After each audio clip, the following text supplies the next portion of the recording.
일본 영토를 가로지르는 탄도미사일, 태평양이 떨어질 때까지 눈치채지 못한 이번 미사일 도발에 일본은 격앙된 반응을 보이며 대규모 대피 발령까지 내리는 등 이번 사태를 심각하게 바라보고 있는데요. 그러나 이번 미사일 도발로 북한은 일본이 북한 미사일을 막을 힘이 없다는 것을 눈치챘습니다. 군사 관계자들은 물론이고 일본과 미국 전문가들은 조만간 북한에서 또 한 번의 미사일 타격이 있을 것으로 바라보며 도쿄가 위험에 처했다는 사실을 알렸죠. 대체 북한이 왜 일본을 향해 도발을 감행한 것이고 어째서 도쿄를 위협한 것일까요? 북한 행동에 대해 지금부터 자세하게 설명해 드리겠습니다. TV 화면을 보던 사람들은 갑작스러운 경보에 당황했습니다.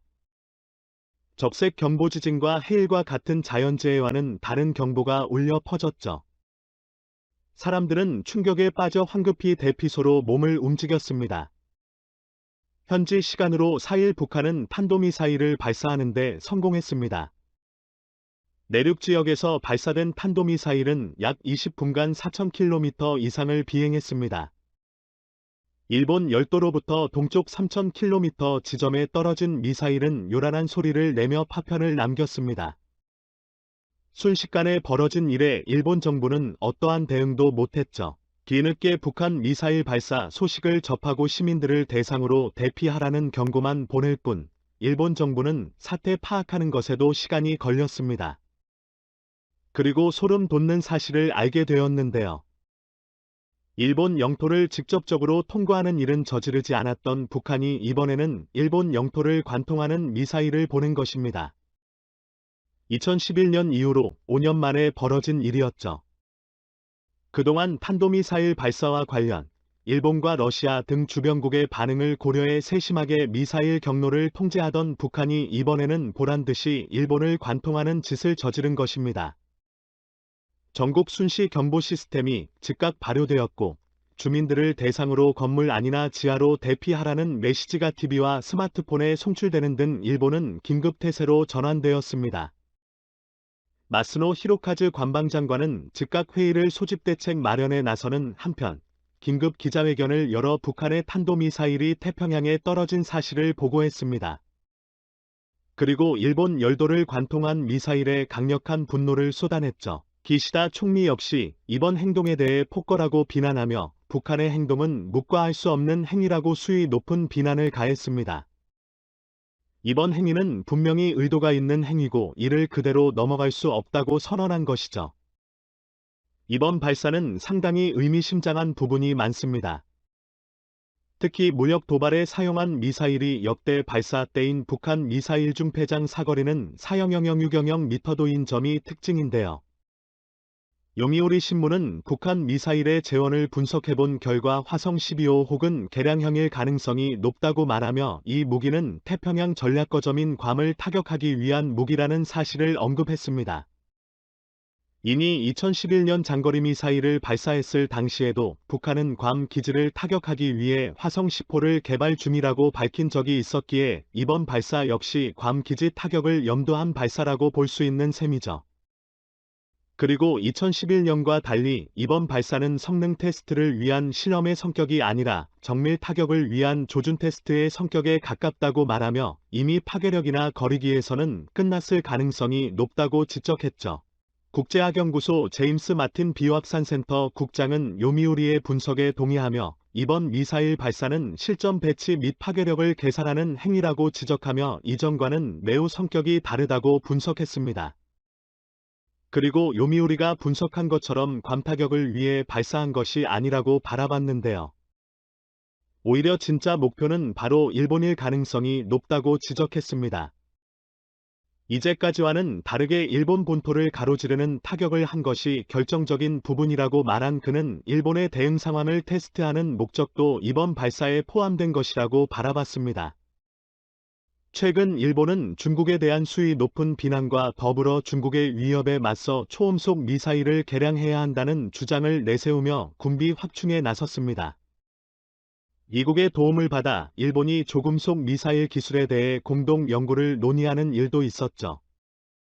하마다 야스카즈 방위상이 로이드 오스틴 미국 국방장관과 회담을 통해 중국이 개발하는 극초음속 미사일 대한 기술 연구에 나선 것인데요. 문제는 이러한 기술 개발이 북한을 겨냥한 것이 아니냐는 의혹이 불면서 북한은 일본의 극초음속 미사일 개발에 불만을 드러냈습니다. 특히 2013년 일본 방위비 예산과 차후 도입 무기와 관련 적기지 공격 능력에 필요한 장비비 도입 부분에 있어 일본이 엉뚱한 생각을 품고 있다고 북한은 본 것이죠. 일본 방위성은 올해 8월 2013 회계연도 방위비 요구 내역을 담은 자료를 제출해 2012년에 비해 3조 56 늘어난 5조 5,947억 엔을 요구했습니다. 하나로 약 55조 원에 달하는 엄청난 금액인데요.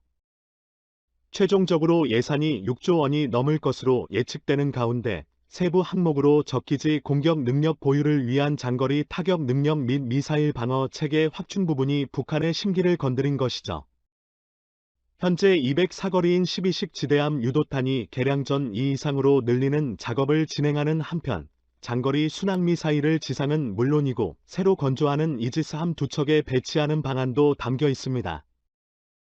장거리 미사일 개발은 물론이고 중국을 견제하기 위해 난세이 제도와 규슈의 장거리 미사일 시설을 건조하는 것 역시 방위자료에 담겨 있는 것이 확인되었죠. 그런데 이 계획에 해당하는 범위에 북한이 포함되어 있으며 지속적으로 미사일 도발을 하고 있는 북한도 타격에 있어 중국 못지않게 위험하다는 평가도 담겨 있었기에 사실 진짜 목적은 북한이 아니냐는 주장이 나온 것입니다. 북한은 조선중앙통신 논평을 통해 매우 위험한 발상이라고 지적하며 이번 일본의 무력 증강은 세계의 평화와 안정을 위협하는 위험한 전쟁의 의도가 담겨 있다고 주장했습니다.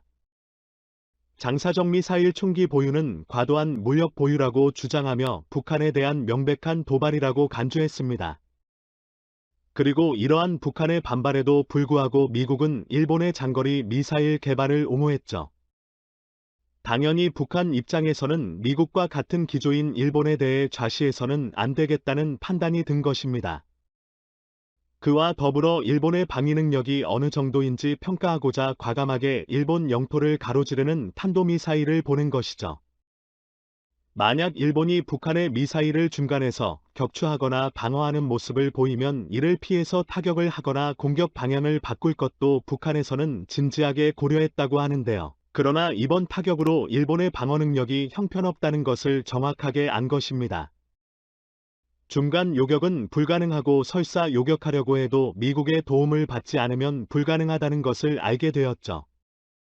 그리고 또 한 번 미사일을 발사해도 타격이 없을 것이라는 것을 정확하게 파악했습니다. 북한은 일본을 상대로 대규모 도발에 나선 것이 그렇게 위험한 일이 아니라는 것을 깨달은 것입니다. 그리고 조만간 일본을 향한 2차 도발과 미사일 포격이 있을 가능성이 높다고 볼 수 있는데요. 현재 위성사진을 통한 북한감 시결과 상당수의 포격시설이 가동 중이거나 가동 준비 중이라는 사실이 드러났습니다. 그 중에서도 가장 활발한 움직임을 보이고 있는 곳이 바로 북한 동창리 발사장입니다. 최근 발사대 주변의 연료와 산화제 저장고, 인근 야상에서 대규모 공사가 진행 중이라는 사실이 드러났는데요. 발사대 옆저장고 주변에는 굴착 작업이 드러난 흔적도 있습니다. 차량이 오간 흔적이 분명한 두 줄의 선명한 흙길 역시 주변에 사람들이 오갔다는 것을 증명했는데요. 국제전략문제연구소는 4일에 진행된 발사 외에 추가 발사가 진행될 가능성이 높으며 이 지역에서 조만간 ILOVEM이 모습을 드러낼 가능성이 높다고 지적했습니다. 실제로 조선중앙통신을 통해 공개된 이번 미사일 발사 관련 논평에서 북한의 적은 북한이 가진 힘을 직시해야 한다는 말과 함께 일본의 도발에 북한은 가만히 있지 않을 것이라는 말이 있었는데요. 도쿄 전력의 불바다가 될 수 있다는 경고의 메시지와 함께 타격은 예상치 못한 순간에 가해질 수 있다는 운변한 압박도 같이 실려 있었습니다. 일본은 북한의 사정거리 안에 꼼짝없이 노출되어 있는 상황.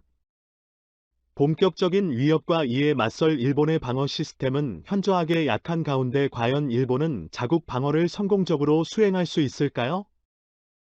긴급회의에 들어간 일본은 북한 공격에 대해 말로만 방어하는 것이 아닌 미사일 공격에 들어갈 수 있을지 향후 추이를 지켜봐야 할 것 같습니다. 시청해주셔서 감사합니다.